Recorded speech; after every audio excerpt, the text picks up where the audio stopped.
बिस्मिल्लाहिर्रहमानिर्रहीम। अस्सलाम वालेकुम। कैसे हैं आप सब? उम्मीद है सब ठीक होंगे। मैं बिल्कुल ठीक अल्हम्दुलिल्लाह।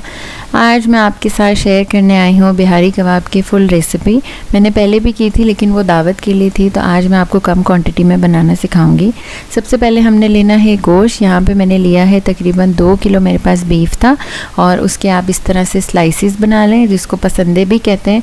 आप ख़ुद बना लें या आप चाहें तो ये मार्केट से भी आप करवा सकते हैं, या पसंदे बने हुए भी ले सकते हैं बिहारी कबाब के लिए। और उसके बाद हमने इस गोश्त को मैरिनेट करना है। बिल्कुल ड्राई गोश्त होना चाहिए। और गोश्त को हमने एक प्याले में ले लिया। इसके अंदर सबसे पहले हम 2 चाय के चम्मच कोई भी गोश्त गलाने वाला पाउडर और 2 से 3 चम्मच दही खट्टा ना हो बिल्कुल, वो दही डाल के हम इसको मिक्स करके रख देंगे। जहाँ पे मैं रहती हूँ यहाँ पे पपीता बहुत मुश्किल से मिलता है, तो इसलिए मैं ज़्यादातर मुझे यही यूज़ करना पड़ता है। और आप कचरी पाउडर या शान का मीट टेंडराइज़र दोनों में से कुछ भी यूज़ कर सकते हैं। और वो आप इसको मैरिनेट करके मिक्स करके रख दें। इससे ये कि गोश्त जल्दी गल जाता है। इसके बाद जो है आपने एक दरमियानी साइज़ की प्याज लेनी है, उसको बारीक बारीक काटना है और उसको आपने सरसों के तेल में फ्राई करना है। बिहारी कबाब में हमेशा सरसों का तेल ऐड किया जाता है मैरिनेशन में, तो हमने यही तेल ऐड करना है। इसी में हमने प्याज फ्राई कर लिया। इस प्याज को आप तकरीबन थोड़े से अदरक के साथ 100 ग्राम के करीब अदरक होगा, आप इसको पीस लें, पेस्ट बना के गोश्त में शामिल कर दें। इसमें लहसुन नहीं जाता।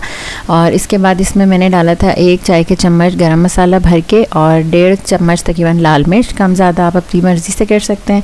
2 खाने के चम्मच धनिया पाउडर डाला था, और नमक डाला था 2 चाय के चम्मच, वो भी आप अपनी मर्ज़ी से कम ज़्यादा कर सकते हैं। इसके बाद मैंने जो ऑयल जिसमें प्याज फ्राई किया था वही वाला सरसों का तेल शामिल किया था, और 3 खाने के चम्मच नॉर्मल घी डाला था, जो डालडा का घी हम घर में यूज़ करते हैं। इसके बाद आप इसको अच्छे से मिक्स कर दें, और मिक्स करके आपने कम से कम 4 से 6 घंटे के लिए इसको रख देना है। ओवरनाइट रख लें तो और अच्छी बात है। दूसरी तरफ आपने एक प्याले में लेने हैं 2 खाने के चम्मच खसखस। मुझे खसखस सही से धोनी नहीं आती, मैं इसी तरह करती हूँ जो मैंने आपके सामने प्रोसेस दिखाया है। एक प्याले में आप डाल लें, उसमें पानी डालें, और फिर ऊपर से आप खसखस उठा लें। इससे ये कि जो रेत मिट्टी वगैरह होती है वो नीचे रह जाती है।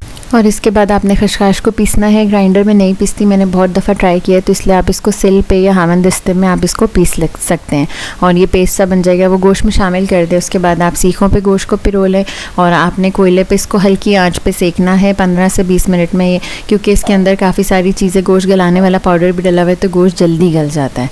और आप इसको चावल के साथ सर्व करें, पराठे के साथ सर्व करें, चटनी के साथ, बहुत मज़ा आता है। ज़रूर ट्राई कीजिएगा। मुझसे अपना रिव्यू ज़रूर शेयर कीजिएगा, और कुछ और सीखना चाहते हैं तो कमेंट्स में ज़रूर बताइएगा। मिलते हैं नेक्स्ट वीडियो में किसी नई रेसिपी के साथ। तब तक के लिए मुझे इजाज़त दीजिए। अल्लाह हाफ़िज़।